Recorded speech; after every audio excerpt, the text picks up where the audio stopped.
Professor. I certainly enjoyed that introduction. That's very kind. Thank you. I'm delighted to join you here today. I know there are people here from various different backgrounds who are coming together to talk about labor relations. And I think it is more important now than ever that we all get together and work towards having a state where we can create jobs and maintain jobs here in this state. And so I think it's great that y'all have all come together for this very important conference. I know you've got some questions for me at the end, but I wanted to take a minute to tell you just a little bit about my background and really why I decided I wanted to run for governor. I see some familiar faces in this crowd who met with me at some other events that we've had. But you know, the answer to me is really very simple. As you look out across the landscape of Tennessee, we have all seen thousands of jobs literally disappear over the last several years. Our state unemployment right now is running at a little less than 11%. That is the highest it's been since 1982. I believe the next governor of Tennessee needs to be someone who is going to put the creation and savings of jobs front and center on the agenda. And that is why I'm running for governor. I'm a businessman. I'm not a career politician. But as I look out across this great state, I see some huge challenges in our future in areas such as healthcare and education, as well as now unemployment. From day one, in order to be successful, I think the next governor of this state's got to be an individual with the skills and the background who understands how to maintain this economy, how to build it, how to create jobs, and how to keep jobs here in Tennessee. How will that be done? Well, I know it's going to sound like a cliche, but we've got to get greater accountability out of state government. You have to put the interest of working men and working women ahead of politics. We have got to build an education system in this state that will allow our kids to compete on a global basis. And you've got to be able to balance the state budget without an income tax in such a way as not to harm essential services for our working families, but at the same time maintain revenue and continue to build our infrastructure to create jobs. These are challenges I can meet because I have spent my lifetime in the trenches of business and creating jobs. But I want to tell you a little bit about my background. I know many of you know me as Devin Porter's son, but I went from kindergarten through the 12th grade in public schools in Union City. I grew up like most kids, mowing lawns in the summer, and I worked at my grandmother's cafe over in Dresden, Tennessee. She had a meat and three over there, and I was bussing tables from almost the time I could walk. It's the same job my father had when he was a youngster, because my grandmother owned that cafe for about 40 years. I went on to college at Vanderbilt College and Vanderbilt Law School, where I had Professor Covington.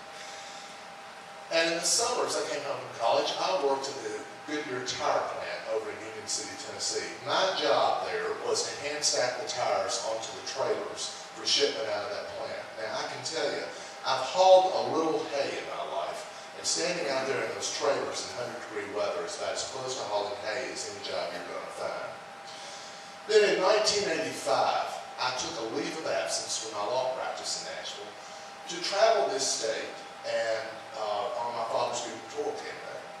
I visited all 95 counties in that campaign, and I learned a lot about Tennessee that I did not know. I learned a lot about Tennesseans' dreams for their future. A few years later, I got a chance to fulfill a dream of my own. I got a chance to buy a business in Jackson, Tennessee, and that's where I'm from.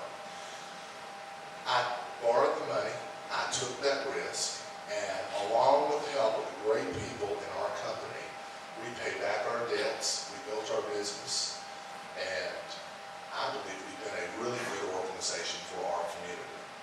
In addition to running my business, I happen to be the chairman of the board of a small community bank in But also, I serve as a director for the Jackson Energy Authority.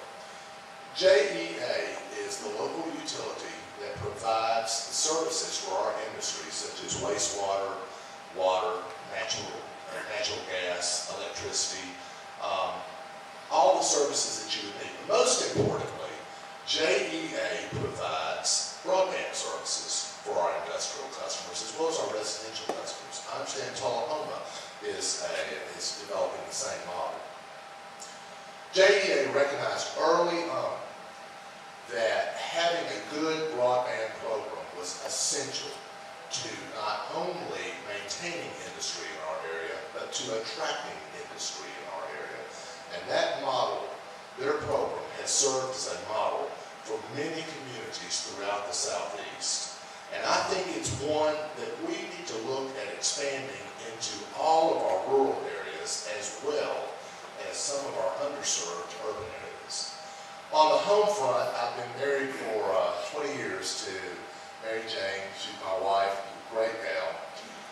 We've got 2 kids who have just turned 18 and 16 this fall. And now that I've got one that is looking at going off to college, my dreams for both of them are that they can live in this state where they can find good paying jobs, have adequate, affordable health care, and be able to raise families of their own. Now, for that to happen for their generation of Tennesseans, our state has to have smart, savvy leadership now. I do know the difference leadership can make. The one lesson my father really taught me is that you need to put and protect the interest of the working man and working woman in Tennessee first. That was a different era. But I can tell you, I believe those values were as true then as they remain today. I know, ladies and gentlemen, where we need to invest for Tennessee's future. We have to invest in our regional infrastructure to help us attract, support, and maintain industry in this state. We've got to invest in infrastructure that will include not only concrete highways, but now internet byways.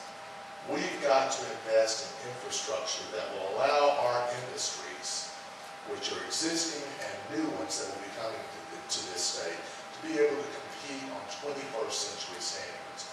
And we've got to invest in educational infrastructure that will help foster a love of learning in our kids as they go through our education process that will take them through their professional lives.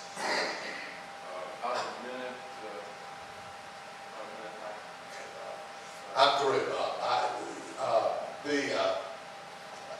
I want to close by telling you, I understand Tennessee faces great challenges. And I, as your next governor, want to join with you to meet those challenges. Please know that my door will always be open to all of you. And I want to thank you for letting me have the opportunity to come here and speak with you today. And I look forward to the opportunity to address some of your questions a little bit later on. Thank you, Professor. Thank you, Mike. Our second